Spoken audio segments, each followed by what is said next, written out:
have played no part in the disappearance of our lovely daughter, Madeleine. The disappearance of Madeleine McCann, a 3-year-old British child who vanished from a holiday apartment in Praia da Luz, Portugal on 3rd of May 2007, remains one of the most unsettling and intensely debated mysteries of the 21st century.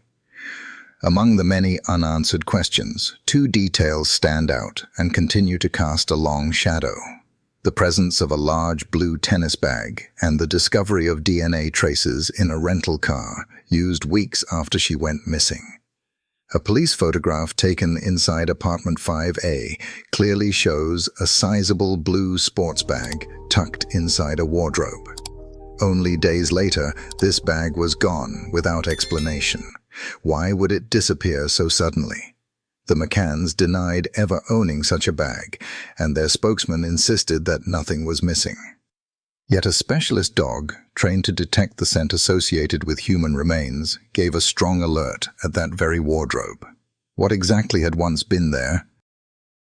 Before we analyze the suspicions in the case, please tell me where you saw this video from. I will read it all and spread it to the world. Weeks later, DNA analysis on a hire car, obtained 25 days after Madeleine's disappearance, revealed partial matches to her profile. While the results were not conclusive, can they really be dismissed as irrelevant? If nobody owned the bag, why was it present? If it contained nothing significant, why did it vanish? And if the car carried no body, what caused the dog to react? These are not wild theories but forensic traces that demand consideration. Evidence, even when faint, can sometimes speak louder than words. It all begins with that single photograph taken in apartment 5A. In the quiet resort of Praia da Luz, police documented a large blue sports bag in the chaotic hours immediately after Madeleine was reported missing. At first glance, the bag appeared ordinary. But as the years passed, it became a haunting symbol of the case, a silent witness to unanswered questions. Why does something so clearly visible in the evidence trail later vanish not just physically, but from official discussion? Kate and Gerry McCann have always insisted that such a bag never existed. Their spokesman, Clarence Mitchell, repeated this firmly in 2007, stating that as far as the family was concerned, nothing was missing from their possessions. The words were confident, almost defiant. Yet how do we reconcile this certainty with the physical reality of a police photograph? If the bag wasn't theirs, whose was it? If it never went missing, why was it no longer there? The issue grows more complicated when considering the testimony of David Payne, one of the so-called Tapas 7. In a police interview, Payne was asked about Gerry McCann's sports bags. His reply was oddly cautious. He said Gerry had a bag for sports, but nothing of the size that could conceal tennis rackets. Why minimize the description in this way? The police photograph shows a bag that was clearly large enough for rackets, or something else. Was Payne simply mistaken? Or was he intentionally steering attention away from the bag's significance? The mystery deepened further in August 2007, when 2 British sniffer dogs were brought in. Eddie, trained to detect the scent of human decomposition, alerted not only behind a sofa, but also, crucially, inside the wardrobe where the blue bag had been photographed. What are we to make of such a precise reaction? The second dog, Keela, trained to detect blood, also signaled alerts within the apartment, although these required physical samples for confirmation. Eddie's response in the wardrobe was especially striking. Could the scent have come from the bag? If not, what else could have caused it? Might it have been left by a previous occupant, or was it simply an error? While dogs are not infallible, the connection between the bag, its disappearance, and Eddie's reaction is difficult to ignore. By the time the dogs arrived, the bag itself was nowhere to be found. Not in the wardrobe, not logged in police inventories, not even mentioned in subsequent reports. Why was its disappearance not treated as a vital clue? Some argue that the Portuguese police mishandled the early stages of the investigation, allowing too many people to enter the apartment and risk contamination of the scene. Was the bag overlooked in the chaos, or was it deliberately removed? And if it was removed, by whom? Speculation has long circulated online that the bag could have later been linked to the Renault Scenic, the car hired by the McCanns nearly a month after Madeleine went missing. This is where DNA fragments and further alerts from the dogs emerged. Does this suggest the bag traveled with them, carrying traces that later drew forensic interest? Or is this connection a leap too far, built on coincidence rather than proof? One troubling hypothesis suggests that Madeleine may have died in apartment 5A through accident or unknown circumstances, and her body was temporarily concealed in the blue holdall before being moved elsewhere. Could the wardrobe have served as a temporary hiding place, explaining the dog's alert? If so, how could such a transfer have taken place in the narrow time frame between her last sighting around 6 p.m. and the discovery of her absence by 10:30 p.m., when the apartment was already swarming with neighbors, police, and media? Would such a complex concealment have been possible under those conditions? Others argue for more ordinary explanations. Could the bag have belonged to a previous guest, left behind by mistake? Might it have been used for storing toys or clothes, even perhaps Madeleine's cuddle cat? If so, why deny its existence so emphatically? If it was truly harmless, why did it disappear without record? Clarence Mitchell's confident statement, "No such bag is missing," was designed to quell speculation. Yet in many ways it had the opposite effect. If the bag never existed, what then appears in the photograph? If it did exist but was irrelevant, why has its absence never been explained? And if it was important, why was it not pursued with urgency? The contradictions only add to the sense of enigma. Eddie's alert in the wardrobe points to something that once carried a trace of human scent. Could this have been Madeleine herself, the bag, or a false echo from another source entirely? The photographs do not lie, but they cannot answer these questions on their own. What they show is undeniable. The bag was there, and then it was gone. This simple object, blue, ordinary, photographed once and never seen again, sits at the center of a paradox. Some view it as a vital clue overlooked by investigators, others as a meaningless distraction inflated by speculation. Yet its shadow remains. Like Madeleine herself, the bag is missing, leaving behind only questions. And so we must ask, was it a trivial item caught up in tragic coincidence, or was it the silent key to a truth still hidden in the disappearance of Madeleine McCann? A silver Renault Scenic, rented by Kate and Gerry McCann 25 days after their daughter's disappearance, became the center of intense scrutiny in September 2007.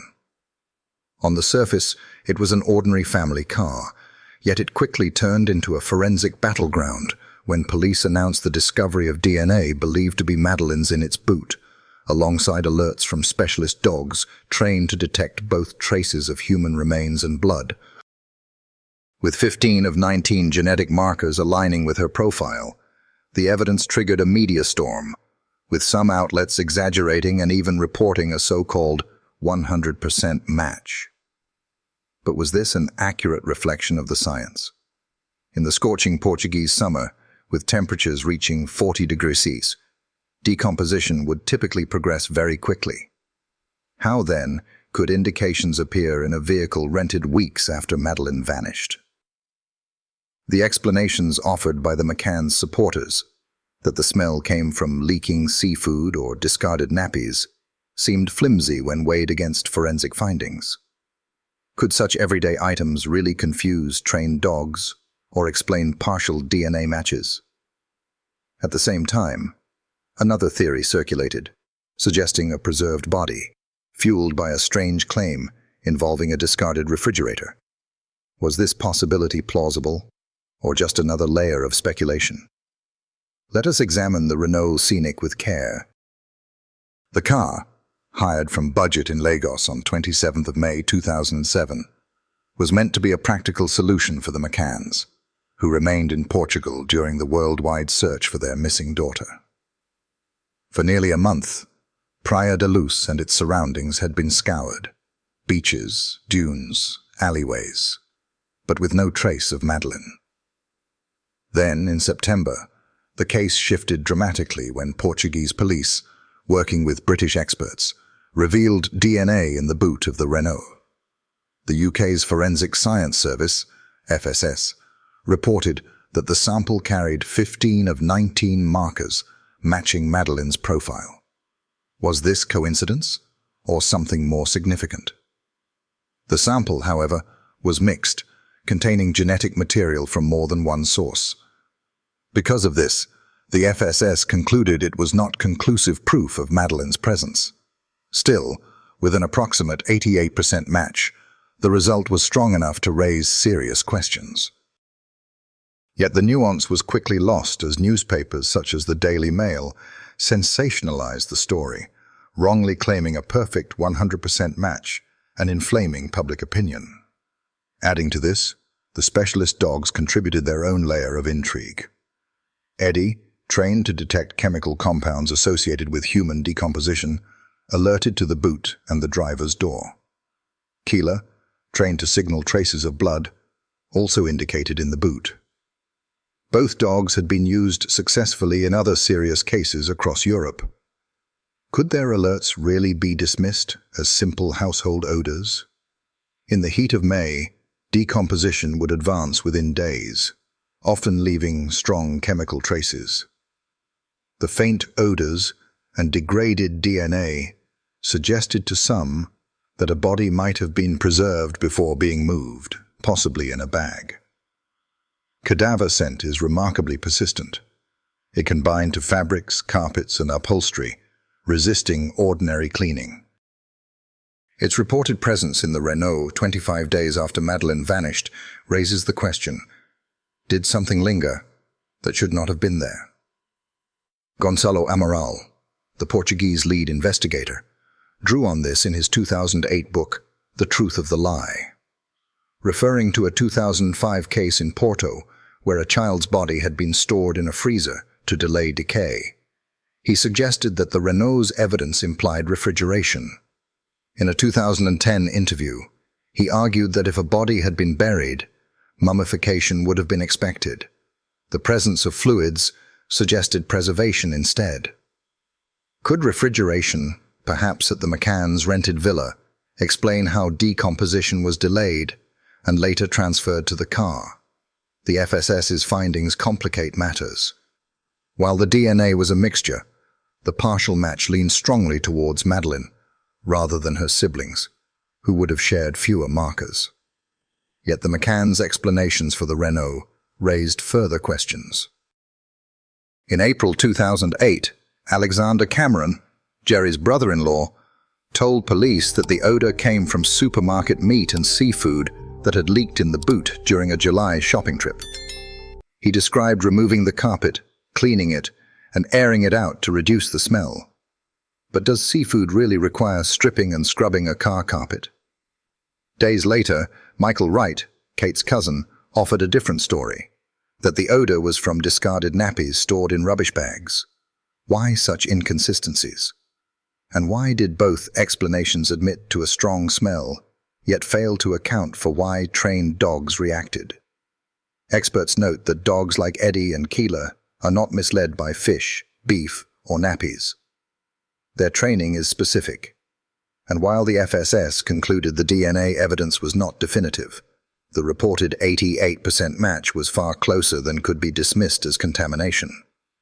There were no receipts or photographs to corroborate the explanations of meat or nappies.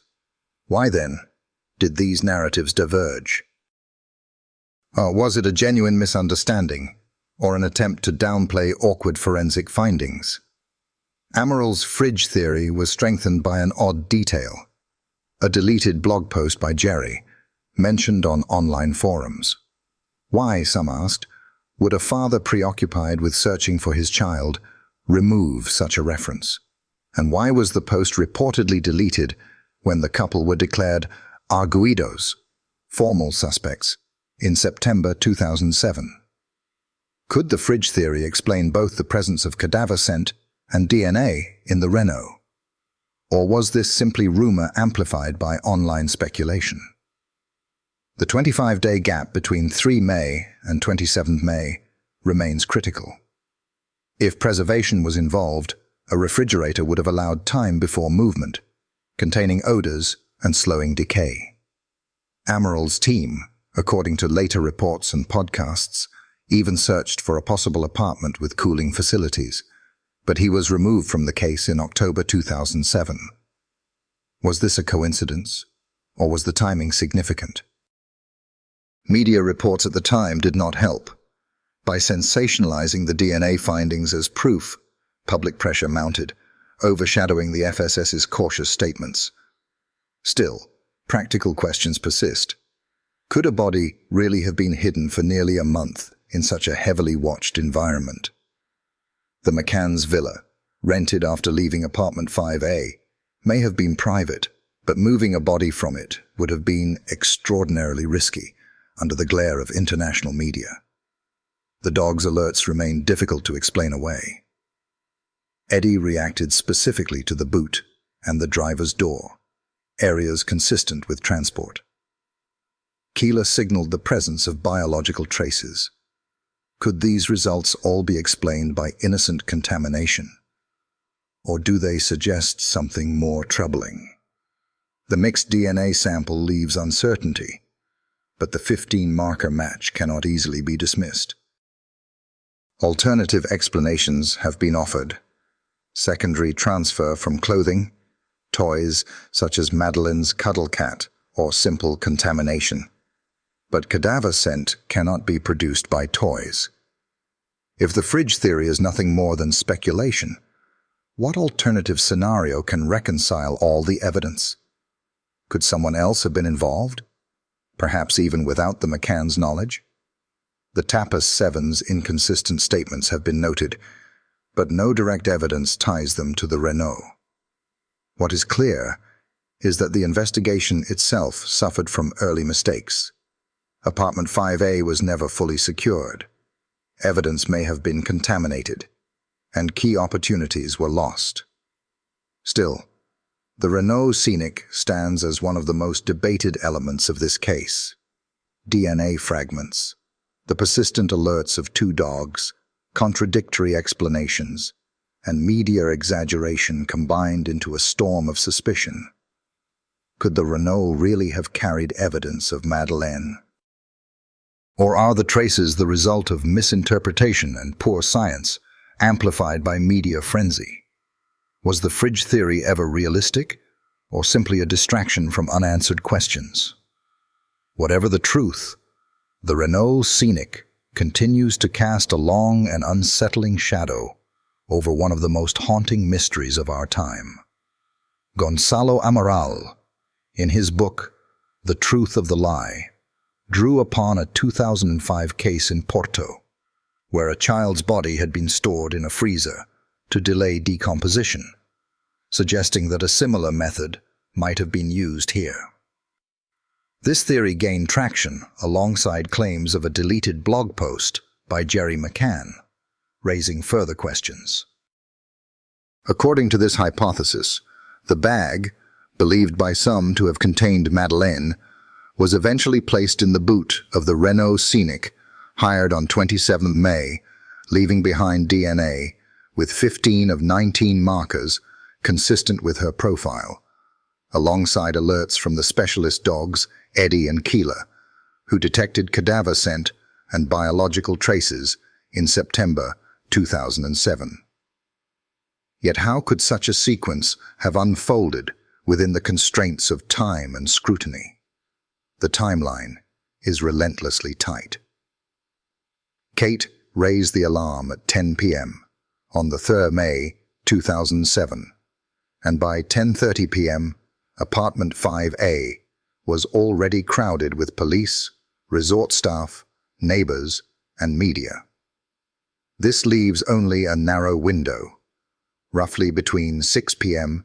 and 8:30 p.m., while the McCanns dined at the tapas bar with their friends, for any initial concealment to have taken place. Could a body really have been placed into a bag and hidden in a wardrobe during this short period? Perhaps the parents' bedroom offered a discreet hiding place, less likely to be searched immediately. But would such a move not have been fraught with risk? The theory continues that the bag was then transferred to a refrigerator, possibly in the villa the McCanns later rented. Would such a move have been possible that night? Or perhaps the following day? Praia da Luz was bustling with tourists and journalists, making any transfer a high-stakes gamble. Still, preservation through refrigeration could have delayed odor and slowed decomposition, concealing traces that would otherwise have become unmistakable. The Renault Scenic, hired 25 days later, then becomes a pivotal link in this chain. DNA fragments, cadaver scent, and indications of blood suggest the bag may have been placed in its boot, transferring evidence. If so, why did the bag itself vanish from later searches and from police inventories? Why was it never accounted for? Cadaver scent can form within just 2 or 3 hours, producing a detectable trace by around 8:30 p.m. If Madeleine did die around 6 p.m., the intense Portuguese heat would have accelerated decomposition, making preservation vital. Could a wardrobe have concealed the bag for only a short time, with refrigeration then halting the process? Amaral argued that without such preservation, the odor would have betrayed the concealment within hours. Was the McCann's villa, rented after leaving apartment 5A, a plausible site for such storage? And if so, why has no concrete proof of this step ever surfaced? The bag itself, whether made of canvas or nylon, could have absorbed faint chemical traces, transferring them first to a fridge lining and later to the Renault's boot. With a 25-day gap between disappearance and car hire, a hiding place seems unavoidable in this theory. The evidence reported by the FSS, a DNA profile 88% consistent with Madeleine, combined with cadaver scent and traces of blood, pointed to the possibility of an object, perhaps that bag, moving through this sequence. Amaral's team, according to the Maddie podcast, believe this bag was the connecting thread between the apartment, the fridge, and the Renault. A deleted blog post mentioning a fridge, though never verified, persisted in online discussion, and was taken by some as an attempt to erase a clue. Was this genuinely significant, or just the kind of rumor that clings to unsolved mysteries? The McCann's behavior only fueled debate. Their refusal to answer 48 police questions in 2007, widely reported at the time, and their reliance on carefully managed public relations struck many observers as controlling the narrative rather than confronting it. Kate's composed demeanor when raising the alarm was noted in the police files, and while grief manifests differently for everyone, some felt the reaction lacked the visible urgency they might have expected. Gerry's alleged blog post about a fridge, reportedly deleted when he was named an arguido, formal suspect, also raised questions. Why remove such a detail if it was innocent? The bag's absence from later inventories remains a glaring anomaly, unexplained to this day. And yet, the Renault's forensic traces, DNA, cadaver scent, blood, continue to tie back to the bag hypothesis. The proposed sequence, bag to wardrobe, fridge to car, would have required extraordinary boldness. Concealing a body in a wardrobe, moving it into refrigeration, and later transferring it to a car boot, under such intense international attention, seems almost unimaginable. Could such steps really have been carried out unnoticed in a town under global scrutiny? The precision of the dogs, Targeting the Renault's boot and driver's door suggested contact with something significant, not household items. Still, skeptics ask, could there have been innocent explanations? Secondary transfer from Madeleine's clothes or her cuddle cat, perhaps. Yet, cadaver scent requires more than toys or belongings. If not this theory, then what else explains the consistency of the dog's reactions? The TAPA 7 statements, with inconsistencies noted in September 2007 reports, left gaps in the timeline, but no clear evidence implicates them. Early errors by the Portuguese police, including contamination of apartment 5A, mean opportunities for definitive evidence were lost. Nevertheless, the Renault traces remain difficult to explain away. Alternative theories, that the DNA was from secondary transfer, that cadaver scent was a false signal, that the bag was irrelevant, struggle under scrutiny. The chain of bag, wardrobe, fridge, and Renault continues to present itself as chillingly plausible, however improbable the logistics may seem. Beyond the forensic debate, further troubling details emerge. One was the McCann's dinner with Sir Clement Freud, a well-known British public figure later accused posthumously of inappropriate behaviour towards minors. The dinner took place at Freud's villa in Praia da Luz, only weeks after Madeleine's disappearance. What disturbed many was not simply the timing but the reported tone. According to accounts, jokes were made about the cadaver dogs searching for sausages rather than serious evidence. For many observers, this struck a deeply unsettling chord. How could humor of that nature fit with the gravity of the situation? Eddie and Keela, the specialist dogs, had given clear alerts, one to cadaver scent, the other to traces of blood. They reacted independently, both in the Renault's scenic and within apartment 5A, including near the wardrobe and behind the sofa. Would it not have been expected that such leads be treated with urgency? Instead, the McCanns openly questioned the dog's reliability, a surprising stance given their use in many investigations worldwide. Was this a reasonable doubt, or did it risk appearing dismissive of potential clues? Even more questions arose over the group's immediate actions. Reports suggested that Kate McCann initially did not join the physical search for Madeleine after raising the alarm. Gerry stated he did search, but members of the TAPA 7 could not clearly corroborate his presence. While grief manifests differently, the lack of visible, desperate searching in those first moments seemed out of step with what many would expect of parents. Could this simply have been shock, or was something else at play? Further puzzling still was the decision to distribute missing person flyers in Huelva, a town in Spain some 190 kilometers from Praia da Luz. Raising awareness was of course commendable, but why there? No reported sightings had emerged from the area, and no clear connection was established. Why focus efforts so far afield when the immediate surroundings were still under investigation? Was this simply a broad attempt to spread awareness, or did it hint at knowledge the public never learned? It lay across the border in Spain, a choice of location that was difficult to justify without a clear underlying reason. And in the absence of an explanation, some began to wonder whether the trip served another undisclosed purpose. Was it a strategic diversion, a symbolic gesture, or something more practical than it first appeared? Perhaps one of the most startling elements in the case was the photo archive provided to the police. The McCanns submitted 74 photographs documenting their holiday, intended to help reconstruct a timeline, verify locations, and identify all individuals present during critical periods. Yet 71 of these 74 images had been altered, heavily cropped or blacked out, which rendered much of the collection of limited value for investigative analysis. Why were so many frames edited?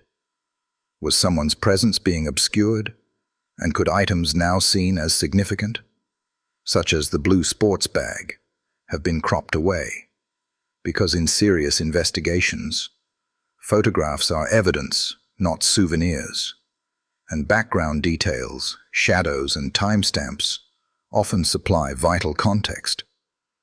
The deliberate editing of so many pictures understandably raised a red flag and fueled speculation that the McCanns were managing not only public perception, but also the flow of information available to authorities.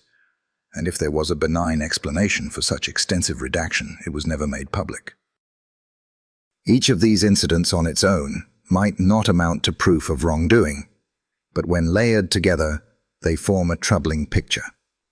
The choice of social engagements, the seemingly dismissive tone at times regarding key forensic tools, the inconsistencies in behavior immediately after the disappearance, and a strategic communications approach. Do these elements, viewed collectively, fairly challenge assumptions, not necessarily in a legal sense, but in a psychological and perceptual one? For members of the public and independent observers, these details are not mere background noise, but fibers of doubt that linger long after the headlines have faded. In cases as emotionally and morally complex as this, clarity is rarely found in a grand conspiracy, but rather in overlooked gestures, throwaway remarks, and images that never see daylight. In any criminal inquiry, consistency in records and testimonies is essential to build a reliable timeline. Yet in the case of Madeleine McCann, the morning of her disappearance remains clouded by uncertainty, contradictions, and suspicions of altered documentation. One persistent anomaly concerns the creche records from the Ocean Club's childcare facility. Records expected to provide an objective account of Madeleine's attendance and activities on the morning of 3rd of May 2007, but significant doubt has been cast on their authenticity, with independent reviewers questioning whether these records were changed or produced after the fact based on missing timestamps, inconsistent handwriting, and the absence of multiple corroborating signatures. Even more troubling is the activity said to have been scheduled for that morning, a sailing session organized by the resort. Because while various accounts indicate she was due to participate with other children, there is no official documentation from instructors confirming her presence, and none of the sailing staff reported seeing her, leaving only one nanny as the sole person claiming to have seen Madeleine during the morning hours. If no other employee or adult guest could verify her whereabouts between breakfast and lunchtime, then in terms of forensic timelines, this gap is not a minor detail, but a chasm. If the only evidence of attendance is a questionable creche record and a single recollection, does the assumption that she was definitely alive throughout 3 May withstand scrutiny, or could she have disappeared earlier than reported? That question becomes more pressing when set alongside evolving witness memories within the group close to the McCanns. Most notably, Jane Tanner initially told investigators she saw a man carrying a small child near the McCanns' apartment at approximately 9:15 p.m., the figure swiftly dubbed Tanner Man, and early on she suggested a resemblance to Robert Murat, a British Portuguese local who had offered to assist police and was later declared a formal suspect before being cleared. Yet her identification shifted after another witness, Martin Smith, stated the man he saw around 10 p.m. Carrying a child was not Murat, a contradiction that appeared to affect Tanner's confidence and prompted her to revise her statement, clarifying that she could no longer be certain of the resemblance, which in turn weakened the impact of her account.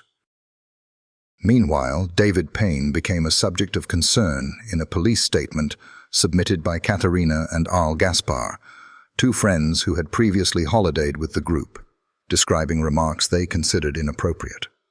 Although the comments raised serious alarms, the statement was reportedly not passed to Portuguese authorities for 5 months, by which time lead investigator Gonçalo Amaral had been removed from the case, leading to accusations that British police had withheld potentially important information that might have influenced the direction and urgency of the inquiry. Was this delay a simple procedural lapse, or something more complex? These inconsistencies, conflicting testimonies, and deferred leads have led some observers to suspect that the official timeline of 3rd May may have been constructed, or at least edited, to support the theory of a late-evening abduction. The original story presented by the McCanns and their dinner companions centered on scheduled checks on the children left sleeping in their apartments at intervals between 8:30 p.m. and 10 p.m., with the assertion that Madeleine was safe in bed until Kate McCann discovered her missing around 10 p.m. Yet if nobody had verifiably seen Madeleine since morning, and the creche records are unreliable, the premise that she disappeared after 9 p.m. becomes more difficult to accept, and the possibility emerges that she may have passed away earlier in the day, or even the day before, and that the evening narrative functioned to keep her presumed alive until the alleged abduction window. In that light, could the checks be interpreted not as casual parental monitoring, but as a constructed sequence designed to lend credibility to a timeline that could not be independently verified? Because the absence of a consistent, independently confirmed account of Madeleine McCann's last known movements remains one of the most unsettling gaps in this case. When a single morning cannot be properly accounted for, and when key witness testimony shifts or is delayed, investigators and the public are left with uncertain ground on which to place trust, and records that should have delivered clarity instead introduce doubt, while memories that should illuminate the truth generate confusion. Whether these irregularities stem from human error, emotional trauma, or deliberate obfuscation is something only a complete and transparent re-examination of all evidence could determine. But what remains clear is this: a child vanished, and the account of her last day remains fragmented, uncertain, and veiled in contradiction. In the aftermath of Madeleine McCann's disappearance, the search for answers extended far beyond Praia da Luz into press rooms, courtrooms, and living rooms across the world. And as the investigation evolved, so, many believe, did a carefully managed public campaign that seemed less focused on uncovering facts and more on shaping perception.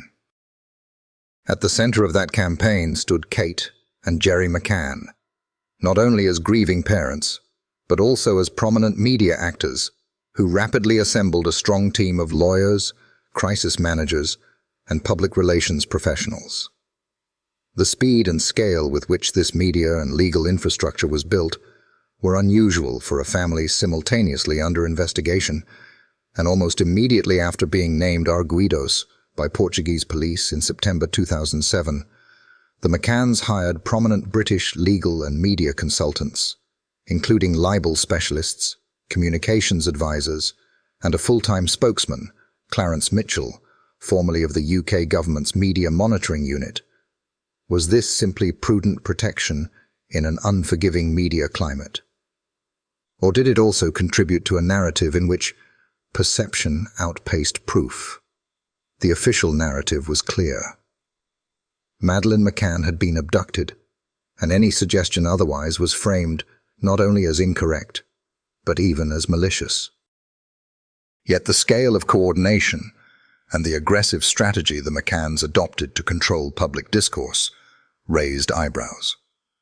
Was this solely about seeking justice for a missing child, or was it also about ensuring that certain questions were never asked too loudly or answered too thoroughly? Their campaign appeared to go far beyond the actions of distressed parents in crisis. Over the years, the McCanns initiated or threatened multiple legal actions against journalists, authors, and even online forums that presented alternative theories. One of the most high-profile targets was Gonçalo Amaral, the former lead detective who was removed from the investigation after expressing doubts about the McCanns' version of events.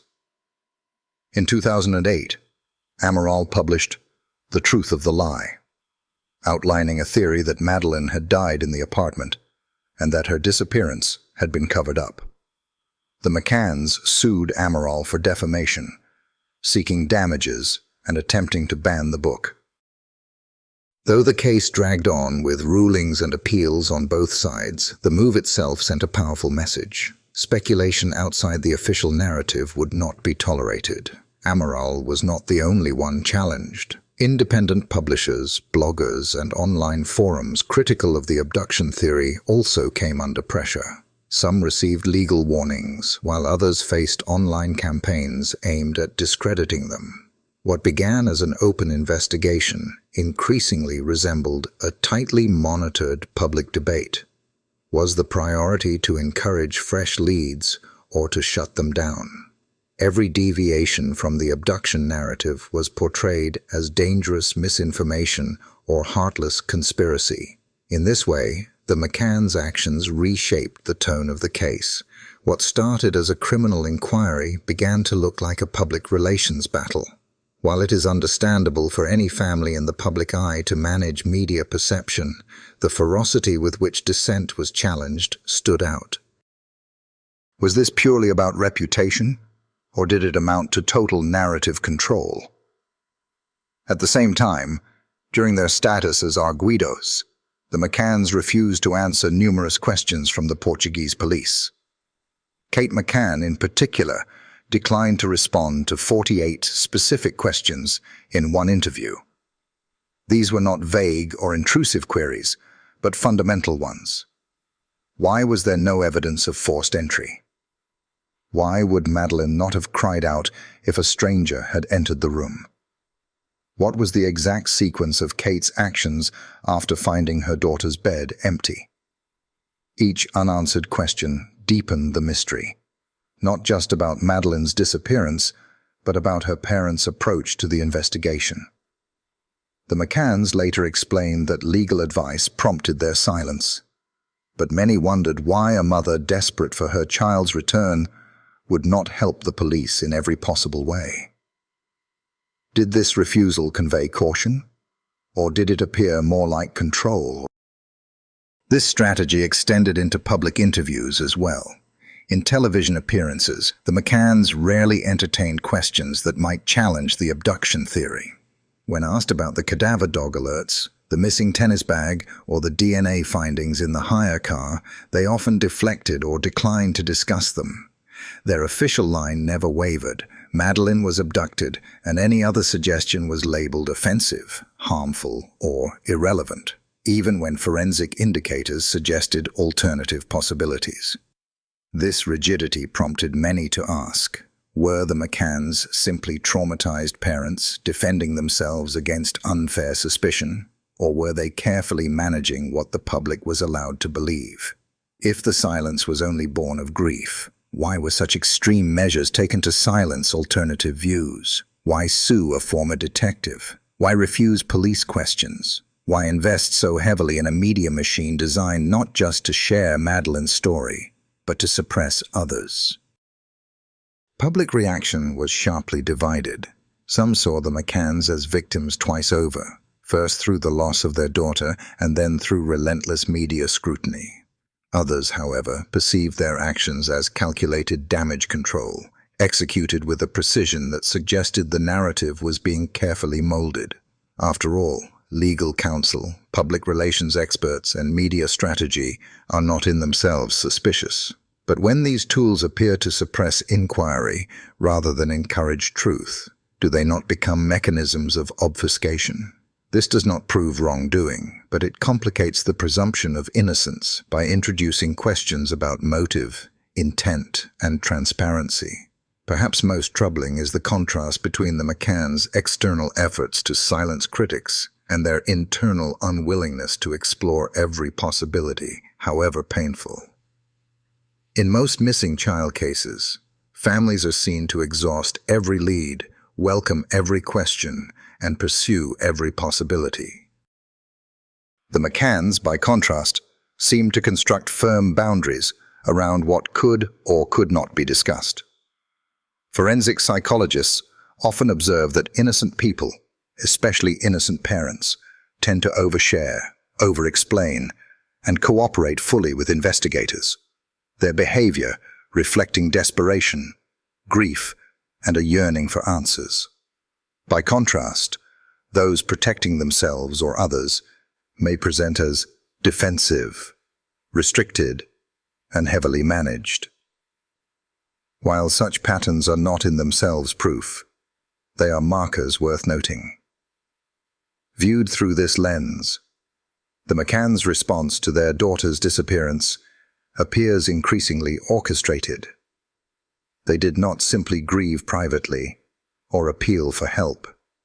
They engineered a communications strategy, pursued litigation, and neutralized voices that might complicate their version of events.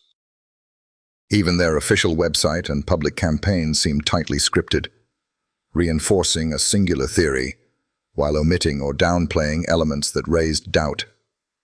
Was this self-preservation under intense global scrutiny, or was it a form of narrative protection masking uncomfortable truths? In a case defined by what is missing, one child, one tennis bag, one clear timeline, there also appears to be a missing openness. Within this carefully constructed wall of media control, the public finds itself asking questions investigators were never able to fully pursue. What exactly was being protected, and from whom? In a case already filled with contradictions and missing links, few elements are as haunting or as debated as the DNA sample found in the boot of the McCann's rental car. 25 days after Madeleine disappeared from apartment 5A in Praia da Luz, her parents hired a Renault Scenic.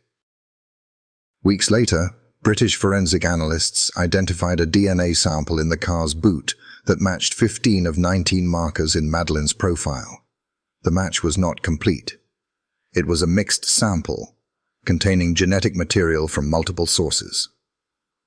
The UK's Forensic Science Service, using low copy number DNA techniques, concluded that the results were too ambiguous to confirm Madeleine's presence in the vehicle.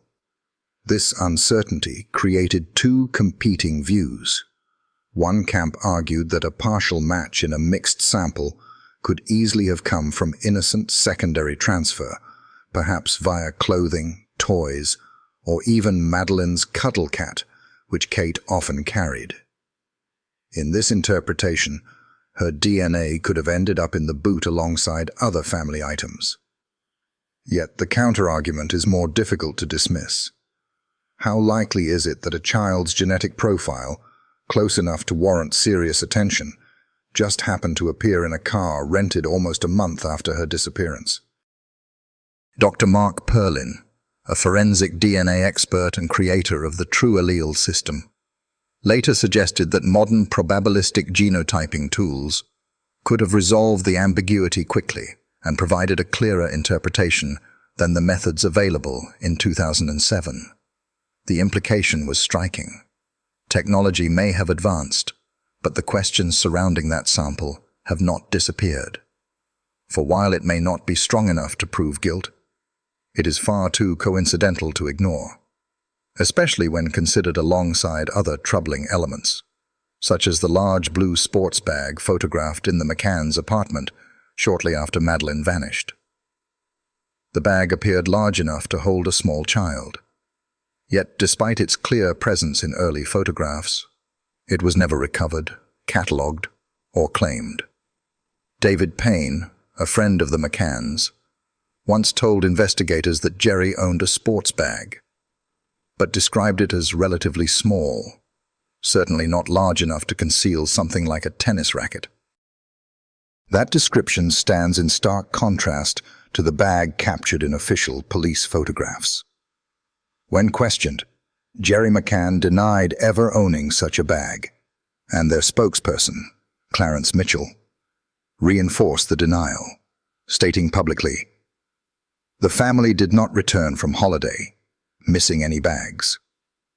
This left investigators and independent analysts puzzled. The bag was plainly there in a crime scene photo, yet later, it was not. No one in the McCann circle acknowledged its existence. It never appeared in any official inventory. If it had no role in Madeleine's disappearance, why did it vanish? Why was no one willing to identify it? Its size, its location in the wardrobe, and its disappearance after the event all suggest it may have been more than just an innocent piece of luggage. When considered alongside the cadaver dog alerts, the picture becomes increasingly difficult to dismiss. 2 British sniffer dogs, Eddie and Keela, were brought in to assist the investigation. Eddie was trained to detect the scent associated with human decomposition, while Keela specialized in identifying traces of blood. Both gave strong reactions in 2 specific, highly relevant locations: the wardrobe inside apartment 5A and the boot of the Renault Scenic hire car. In both instances, their alerts were notable. Yet while compelling, such canine evidence is not admissible in most courts without supporting forensic confirmation. Critics argue the dog's reactions might have been triggered by residual odors, historic traces, or unrelated biological material. But those familiar with the dog's records argue that such precise dual reactions in 2 separate, connected locations should not be dismissed so easily. On their own, each detail may seem inconclusive, but together they form a troubling constellation: a nearly matching DNA sample in the boot of a hire car, a large bag seen once and then never again, and 2 trained dogs signaling strongly in the exact 2 locations most likely linked to concealment. Can all of this really be explained away as coincidence? Throughout these layers of uncertainty, the McCanns offered few explanations that satisfied investigators or the public. They never acknowledged the bag. They never clarified why Madeleine's DNA appeared in the vehicle. When asked about the dog's reactions, they downplayed the reliability or shifted the conversation. In interviews they deflected, and in courtrooms they litigated, but at no point did they openly confront these interwoven anomalies. If they had nothing to hide, why not embrace the chance to clarify? Why dismiss potential forensic leads rather than treat them as opportunities? Why go to great lengths to deny the existence of a bag that appears in an official photograph? These are not accusations but unanswered questions. Questions that continue to trouble those who have followed the case for years. At the center of any unsolved case is always a missing element. In Madeleine's case, the missing element is, of course, her. But surrounding her absence is a fog of missing truths, missing context, and missing accountability. The evidence we do have is fragmented and inconclusive, yet it outlines shadows that refuse to fade. They do not reveal what happened, but they highlight what still makes little sense. So, as this long and painful investigation remains unresolved, so too must the questions remain open. 2 in particular linger. If no tennis bag was ever missing, then what exactly was the one shown in the crime scene photograph? And if the DNA found in the rental car did not belong to Madeleine, then whose was it? These are not declarations of guilt or innocence. They are invitations to look again, to reconsider, and to acknowledge that mysteries remain unsolved only when we stop asking.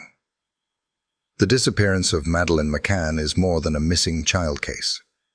It has become an example of how truth can be obscured, how investigations can be shaped, and how silence itself can sometimes speak louder than words. 17 years on, the case remains unresolved. Yet from the chaos, contradictions, and controversies, certain lessons emerge, not just for investigators, but for society as a whole. One of the most striking features of this case is how quickly the narrative shifted from a police investigation into a global media campaign. Within weeks of Madeleine's disappearance, the McCann family had assembled an extensive team of lawyers, crisis communications specialists, and even a government spokesperson. What began as a local inquiry evolved into a worldwide narrative, one not just about finding a child, but about managing a story. As public sympathy for the grieving parents grew, uncomfortable questions about forensic evidence, behavioral inconsistencies, and timeline discrepancies were often overshadowed by polished interviews and emotionally powerful imagery. Every press release, news report, and television appearance reinforced a single message: abduction. Any alternative was dismissed as cruel, conspiratorial, or dangerous. The lesson here is clear. In high-profile cases, public perception is not always shaped by evidence, but by access, influence, and the ability to tell a story loudly and quickly. And now I'd like to ask you, how do you feel after hearing this? Do these unanswered questions make you more convinced of one theory or another? Do you believe the investigation was mishandled? Or do you think the media's influence obscured the real search for truth? If you were in this position, would you demand a reinvestigation? Or is it time to accept that some mysteries may never be fully solved? Most importantly, what do you think really happened to Madeleine McCann?